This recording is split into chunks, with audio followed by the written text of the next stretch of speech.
Hey guys, what's up? And in today's video, we're going to be doing an in-depth beginner's guide to Eversoul. So maybe you won't make the same mistakes that I did and get started off really good. And how do you get started off in a new gacha game? Obviously re-rolling to get the best start possible. For like the first minute or so of this video, we'll be talking about re-rolling, who you should be re-rolling for, and yeah, so if you've already done that, you've got the characters you want, you can go ahead and skip to the next part.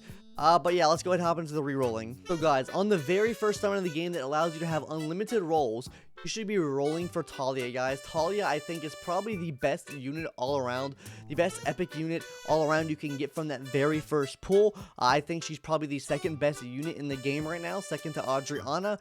Late game, Adriana is kind of hard to work with, but Talia works just about everywhere because you can pull her fairly easily through the gacha system. Also, if you spend a little bit of money, you can get her for $1, literally $1 for a first-time purchase to go ahead and get her to Epic Plus.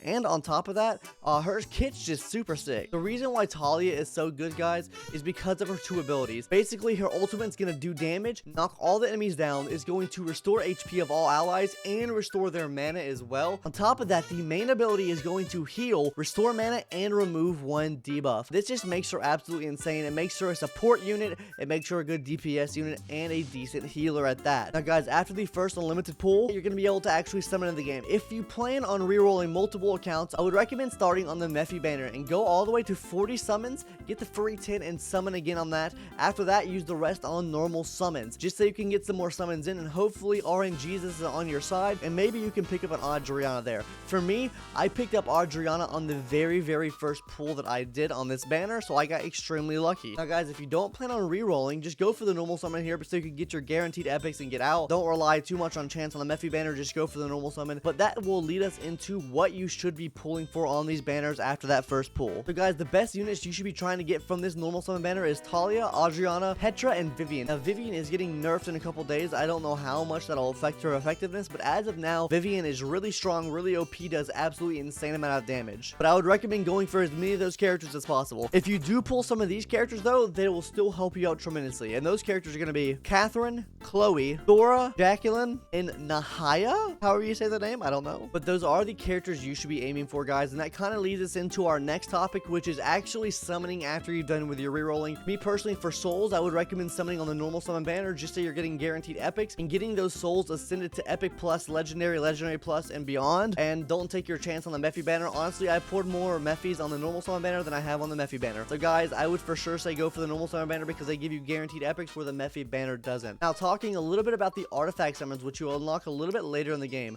my personal recommendation for this would be to get all of the artifacts first by going to your wish list and setting 3, getting some of those 3 whenever you get one, take one off, switch it for something you don't have, get all of the artifacts, and then go for leveling up those artifacts. That would be my personal recommendation for that. Now we're going to talk about how to level up your souls. Personally, I would recommend only leveling up 5 of your souls. Don't level up anyone else because they do have a feature in this game called level sync. And what this feature does is it takes the top 5 highest level souls on your account and basically sets that level here. So for any character you put into the level sync, they will become that minimum level. So in my case, it's level 100 for my Rebecca. Every soul in here now is going to become level 100. So don't waste resources on too many characters because you can just throw them in here. Also, for a quick tip too, guys, if you have your level sync full and you need to get a character leveled up for a certain thing that you can't beat, then don't spend 100 of your premium currency on that. Just go to your reset level and spend 30 gems to reset their level. It will overall be less gems to reset the level twice, being the character you're taking off of first, and then that character that you had to use for that one-off time to do that, then to actually reset the level sync. But now let's talk about your keepsakes and how to level them up. Your keepsakes are basically like your equipment in the game.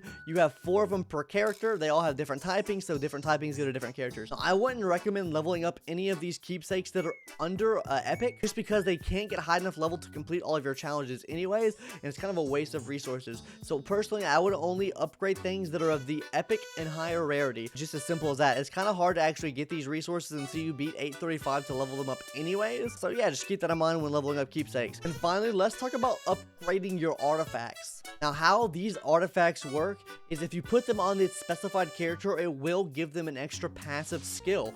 For Talia's example, it will give Starry Day survival and extra 50% of damage. Now, how the levels work with this right here is every level is going to give them an extra buff to attack, HP, crit rate, and crit damage. So it gives them a nice percentage buff to their base stats. And the only way to upgrade their artifact skill here is going to be by ascending these artifacts. That means pulling them multiple times in the artifact gacha. Personally, what I would do is I would level up your main team's artifacts first, get their guaranteeds there, get your main team you're using to beat the game's artifacts, equip them to those characters, and level those up. As you can see, I have a max level Tetrabiblos here for my Talia, and I won't be able to do anything until I ascend this until the second level. So yeah, I'm kind of stuck here with Talia's ability, but that's how I would recommend upgrading those. Let's go ahead and talk about idle material too, guys. As far as idle material goes, I would save that as much as you can. You'll have idle gold dust, idle mana crystals, and idle mana dust. Save all those until you hit an absolute brick wall, because you don't want to be wasting resources now in the game, early in the game,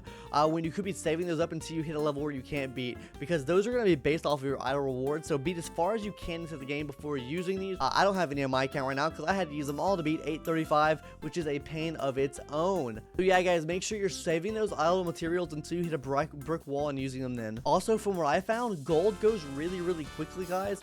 So it might be more beneficial to pick up some more gold buffs when you have like the choose crate, just because gold is required to upgrade your artifacts and required in the shop as well.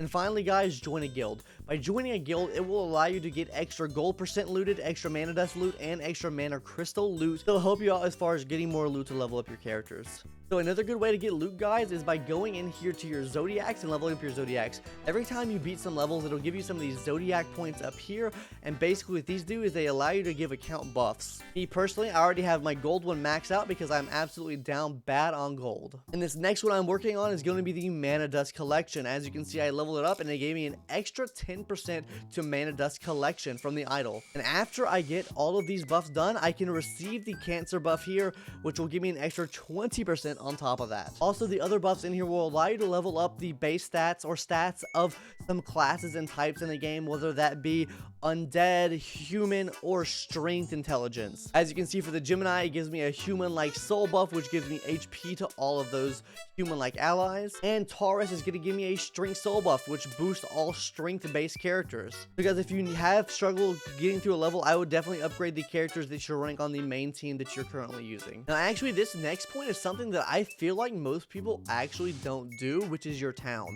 Your town allows you to do these part-time jobs, and as you can see here, it gives you gold, mana, it gives you coins for your town to build your town up. It also gives you some other resources too. Basically, you can send out your souls on part-time requests here, and they'll basically collect loot for you. And the reason I say to do these part-time quests and get those town coins is because you can get these houses right here. And what these houses do is they allow you to give buffs to certain souls. For example, this house right here is giving me a 3% attack buff to the deployed soul, which is Adriana right now. And the other house is giving me a defense buff to Jacqueline. As you can see right here, 3.6%. And how you unlock these houses is by leveling up your town. And all you do to level up your town is basically get these little decor points here. After you hit a certain amount of decor points, which I am like 500 away right now, you can level up your town. Also, once per night cycle and day cycle in your town, you'll have to clean up your town. And this gives you some minuscule resources, but it does have the chance to actually give you summons.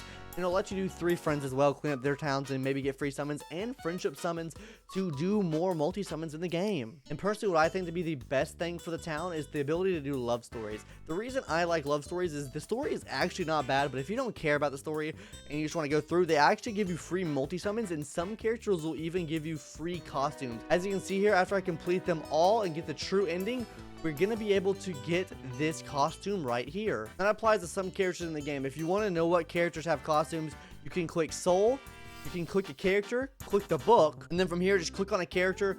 You can go to the costume portion, and it'll show you if they have a character. Like Angel's costume right here is looking absolutely like Panty from Panty and Stocking, so I'm probably going to go for that one next after I get Talia's. But as you can see here, some have costumes, some don't have costumes. So pick and choose the costumes you might want and go from there. And my final point on this video, guys, is going to be doing events in the game. These events are going to be right here if you click on this banner. You can just click this banner here. You have a login one right now. So for me, later today, I'll get a free temple. We have the attendance where I get a free Mephi here.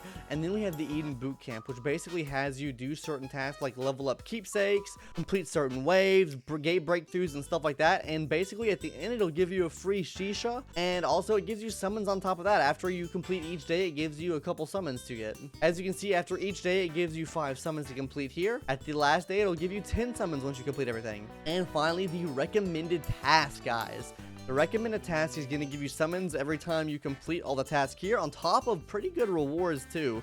After the 4th recommendation, we're going to be getting 20 type summon tickets. And on top of that, we're going to be getting some pretty good rewards too, but it's going to take me a while because I have to reach town level 10 and we're only at level 6 right now. So yeah, guys, that's going to do it as far as like my tips for today's video. If I missed anything, please let me know in the comments below. Also, if you guys enjoyed the video, maybe consider subscribing. Only like 10% of you guys are actually subscribed to the channel. If I messed up anything in the video, leave it in the comments. Like I said, I will pin that comment so everyone can see it and see how copium I really am. Also, guys, we stream every day at 2 p.m. CST on twitch.tv/YouTube can't see me. If you don't want to miss that, you can join the Discord. I post in there every day when I stream. So yeah, guys, Eversoul rocks. I have no cock, and yeah, guys, I'll see you in the next one. That was kind of weird. Love you. Bye.